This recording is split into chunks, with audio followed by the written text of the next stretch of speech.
Avec quelqu'un qui a dit que je peux pas jouer aux poupées, et après j'ai pleuré.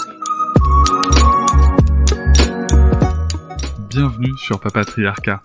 Je suis ravi de vous recevoir sur ce format appelé Réponse, tout simplement parce qu'en fait je vais répondre à un message audio qu'on m'a laissé via l'outil SpeakPipe. Je vous laisse le lien en descriptif de cet épisode. N'hésitez pas, vous avez 5 minutes pour donner votre avis. Alors quelque chose de positif, constructif, ou tout simplement pour dire que vous n'êtes pas d'accord sur un épisode, c'est tout à fait ok. L'idée c'est de pouvoir échanger ensemble avec de la nuance, c'est pour ça que 5 minutes ça permet de construire un argument, et surtout moi de pouvoir vous répondre derrière, afin d'enrichir un petit peu plus le débat que ceux qu'on peut trouver sur les réseaux sociaux.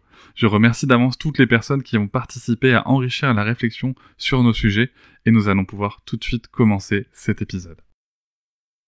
Bonjour Cédric, alors je m'appelle Valentine et j'ai écouté ce matin l'épisode que tu as enregistré avec ta maman.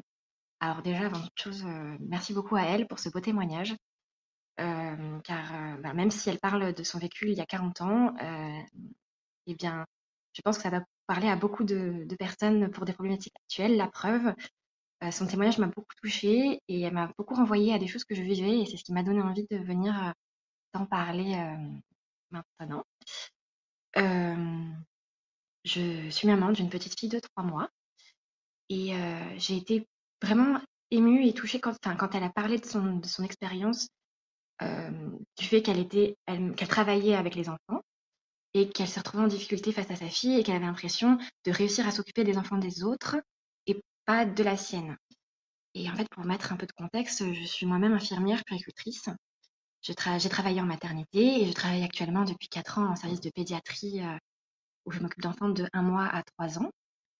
Donc j'ai été amenée à accompagner des allaitements, à apporter des conseils à différents parents, à essayer de les accompagner au mieux. Et donc j'avais aussi, du fait de ma formation, un certain nombre de connaissances autour de l'allaitement, autour de petit enfant. Et d'ailleurs, quand j'étais enceinte, on me disait beaucoup, mon compagnon est également infirmier puériculteur, donc on est tous les deux soignants auprès d'enfants. Et on nous disait souvent, mais vous, ça va aller, vous savez déjà comment on s'occupe d'enfants, ça va être facile pour vous. Et c'est vrai que je répondais toujours, alors oui, bien sûr, changer une couche et donner un bain, ça va pas être nouveau pour nous, mais c'est pas pareil quand c'est son propre enfant. Il y a toute une dimension émotionnelle, toute une dimension d'implication qui est différente, qui nous renvoie, nous, un enfant va nous renvoyer nous-mêmes à notre propre enfance, à nos propres failles, et tout l'amour qu'on lui apporte amène aussi une dimension différente que quand on est un soignant et que on va essayer d'accompagner des parents et un enfant, mais qui ne sont pas nos proches, et donc on regarde les choses avec un regard différent. Et je l'ai vraiment vécu, notamment également par rapport à l'allaitement, justement. Parce que je me suis donc retrouvée j'allaite ma fille depuis 3 mois et je ne pensais pas que j'allais autant me prendre la tête et me poser la question. Même si j'avais vraiment tous les signes devant moi qu'elle tétait bien, que je l'entendais avaler, je regardais la position de sa bouche comme on m'avait appris, mais je continuais à me demander, est-ce qu'elle prend assez? Est-ce qu'elle va prendre assez de poids? Est-ce qu'elle mange assez bien? J'ai eu des difficultés avec l'allaitement, j'ai eu mal au bout de sein, je me suis engorgée, toutes ces difficultés devant lesquelles je me suis retrouvée très démunie et où, en tant que professionnelle, j'aurais peut-être pu apporter des conseils, mais où je me suis retrouvée vraiment démunie, où je savais plus quoi faire. Et c'était vraiment, vraiment, vraiment difficile. Et heureusement que j'ai été accompagnée, parce que même si, oui, d'accord, j'avais peut-être les connaissances en tant que professionnelle, mais en tant que maman, j'étais complètement démunie. Et donc je voulais vraiment donner ce témoignage pour aussi peut-être aider à déculpabiliser les mamans qui se sentent démunies également et qui se disent oh là là, mais je sais pas faire, j'y arrive pas. Et en fait, je pense qu'on passe toutes par là. On passe toutes par là parce qu'on apprend à connaître notre enfant, parce qu'on apprend à se connaître en tant que mère. Et, et je pense qu'il faut être très doux avec soi à ce moment-là, parce parce que dont on a besoin en fait, qu'on nous rassure et de se rassurer nous-mêmes et d'apprendre à se faire confiance et à faire confiance à notre bébé. Voilà. C'est normal d'avoir des doutes et c'est normal de se poser plein de questions. Et il n'y a pas de je devrais savoir ça ou je devrais savoir ça. Non, on fait au mieux. Et l'important, c'est de chercher les ressources au maximum si on en ressent le besoin. Voilà. Et je pense que je vais enregistrer un autre petit passage parce qu'il y a autre chose dont j'aimerais parler par rapport à cet épisode. Merci beaucoup Valentine pour ta réponse.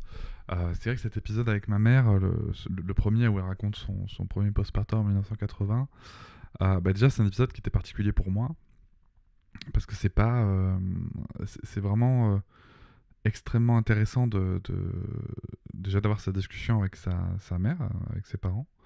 Enfin, je pense. En tout cas, c'était une chouette expérience.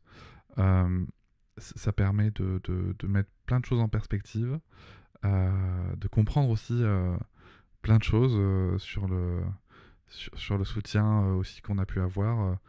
Pourquoi est-ce que ma mère a exprimé aussi fort dans ses postures, dans le choix de ses mots, son émerveillement de voir notre fille allaiter pendant longtemps. Et en même temps, quand même, au bout d'un certain temps, un certain questionnement ça fait un peu long là quand même. on en parle, du coup dans l'autre épisode où elle raconte son avis sur notre éducation qu'on donne à Sarah. Mais on comprend plus de choses du coup. On comprend aussi beaucoup pourquoi est-ce que il peut y avoir des réactions comme elle le dit vis-à-vis de ma sœur.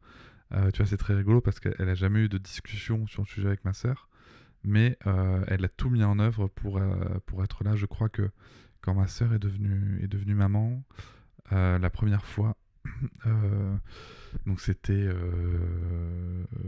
il y a en 2009. C'était en 2009, donc c'était il y a 13 ans. Elle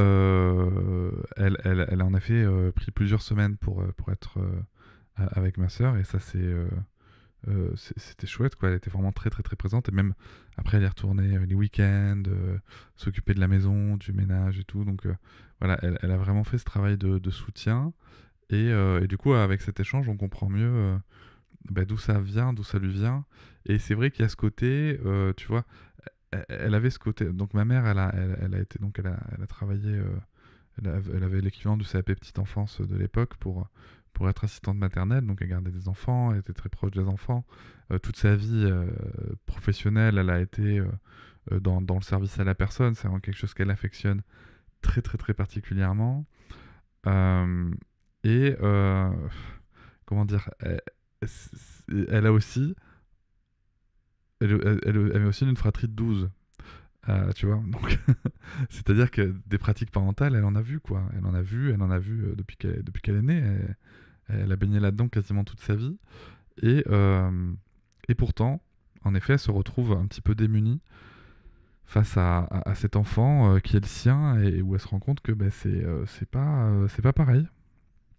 Voilà, c'est pas pareil, c'est pas aussi facile qu'elle le pensait.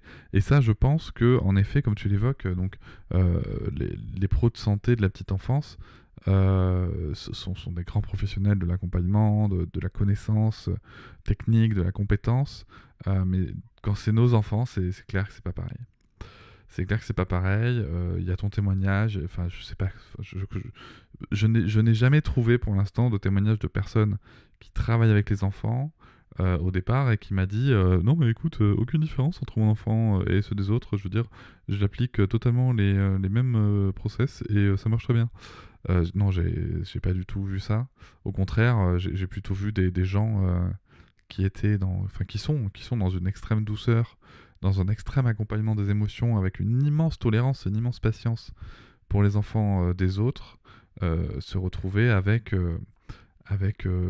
plus de jus, quoi, plus de jus. Alors, d'une part, plus de jus pour leurs enfants, et d'autre part, des enjeux qui sont absolument pas les mêmes en termes d'attachement. Ça vient chercher notre enfant à nous, il vient taper. Enfin, quand je dis notre enfant, l'arrivée de notre enfant, son existence, pas la volonté de notre enfant, mais son existence, vient comme ça appuyer sur des moments que nous on a pu avoir avec nos propres figures d'attachement et vient réveiller des choses qu'on pensait peut-être même insoupçonnées dans nos ressentis de notre vécu. Donc c'est quand même une expérience. Devenir parent, c'est quand même une expérience très particulière, je trouve. Ça renvoie à plein de choses. On en parlait encore hier soir. Alors, j'enregistre un vendredi. On avait hier soir une émission sur l'application Brut avec F. Simonet qu'on anime tous les jeudis à 21h qui s'appelle Parents Live. Et on parlait de. On a posé volontairement une question qui était c'est quoi être un bon père et une bonne mère? Bon, bien entendu, on est allé sur la conclusion que c'était une question de merde et qu'on devrait même pas se la poser, tout en amenant de certaines nuances. Mais du coup, on s'est retrouvé à évoquer nos enfances et nos parents, et que cette question de c'est quoi un bon parent, ça ramène aussi à ce qu'on a vécu avec nos parents. Et je pense que c'est ça aussi qui vient, quand nous on devient parents, qui vient nous percuter, c'est ouais, mais en fait, il y a des comportements qu'on peut avoir, des choses qu'on peut mettre en œuvre. Nous, on les a pas eu, tu vois, et ça peut réveiller des choses en nous, en fait. Et je pense qu'il faut être très, très, très au clair avec ça, autant que faire se peut, avant de devenir parent. Mais c'est pas évident, c'est pas facile. Je trouve qu'il y a quelque chose qui est très déjà qui dépend vraiment de chaque personne et qui est de l'ordre d'un intime extrêmement profond. Ça vient chercher à tellement de choses. Ça vient chercher notre rapport à l'attachement, notre rapport à notre estime de nous-mêmes. Ça vient aussi chercher, bien entendu, à la représentation sociale qu'on veut avoir ou pas. On en parle un peu avec Héloïse Junier, dans un épisode bonus disponible sur Papatriarcat Plus, où justement je la questionne sur le fait qu'elle est docteur en psychologie du développement, et donc elle doit être une maman parfaite, et même si elle sait tout ce qu'elle sait, même si elle a une grande bienveillance envers les autres et envers elle-même, bah, de temps en temps, ouais, elle se met un petit coup de pression parce que c'est pire.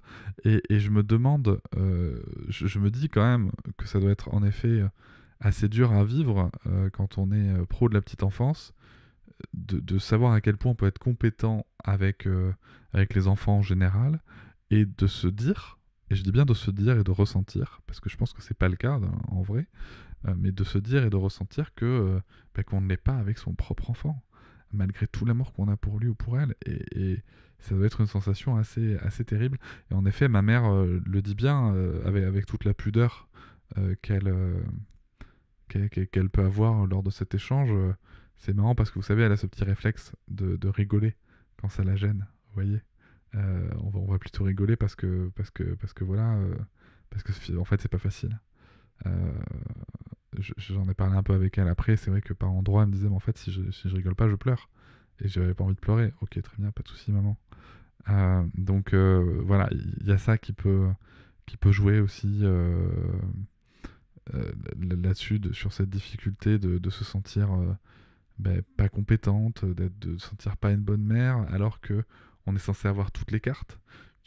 Pro de la petite enfance, sortie d'une fratrie de 12, avoir accompagné, sachant qu'elle est la 4e, elle, dans la fratrie, donc elle a 8 enfants derrière elle. Donc voilà, je veux dire, elle en a accompagné des petits frères et des petites sœurs dans la vie, dans leurs premières années aussi. Donc c'est en effet pas évident. C'est en effet pas évident, et je pense que il y a d'autant plus une vraie pression là-dessus, quoi. En mode c'est bon, ils savent faire, c'est bon, ils savent faire. Bah ouais, mais non, parce que quand c'est notre enfant, ça change tout. Et je te remercie de ton témoignage, je te remercie de le dire, notamment sur cette partie allaitement, où on voudrait que tout soit naturel, alors qu'on voit bien que ça ne l'est pas, pour des raisons simples, hein, aussi, c'est qu'il y a des pratiques qui se perdent, en fait. Il y a des pratiques... si on était dans une société où l'allaitement au sein était une norme telle qu'elle a été ou telle qu'elle est restée dans d'autres sociétés, il y aurait sûrement des difficultés, mais on saurait qu'il y aurait des difficultés déjà. On sait que il y a des difficultés et que si ça fait mal, c'est qu'il y a un truc qu'il faut aller chercher, c'est qu'il faut peut-être voir quelqu'un et peut-être qu'on aurait des positions qui seraient simplement transmises par l'exemple et par la pratique quand on observe d'autres mamans autour de nous, nos amis, nos propres parents. Voilà, donc aujourd'hui, c'est pas le cas en France. C'est pas le cas depuis plusieurs siècles. Il y a Ingrid Baillot qui en parle très très bien dans notre épisode sur l'instinct maternel. Je ne dis pas si on dit que ça existe ou pas. En fait, on dit que ça n'existe pas, mais elle explique quand même qu'il y a des facteurs qui permettent de débloquer certains circuits physiologiques, et je trouve que son discours est très très intéressant sur le sujet. Donc voilà, il y a ça, je pense, qui est à explorer aussi. Ce que je veux dire par là, c'est que c'est pas que de la faute des parents, quoi. Je pense que moi j'aimerais bien qu'on se dise aussi qu'il y a quand même une société autour qui ne facilite pas la place de l'enfance et de la parentalité sur l'ensemble de ces sujets, et que ça aussi c'est à prendre en compte quand même. On se débat quand même au milieu de tout un tas d'injonctions, souvent plus ou moins contradictoires, et c'est pas évident. C'est pas évident parce qu'au milieu de tout ça, il y a des émotions qui peuvent être extrêmement fortes, et des émotions qu'on pensait pas avoir ou qu'on pensait éteintes et qui vont être réveillées par l'arrivée de notre enfant. Et ça, c'est pas évident. Merci beaucoup pour ta réponse, Valentine. On se retrouve pour un autre vocal que tu as laissé. À très vite. Je vous remercie de m'avoir écouté. Je vous invite à vous abonner et nous pouvons aussi nous retrouver sur Facebook, Instagram et sur le blog papatriarca.fr. À bientôt.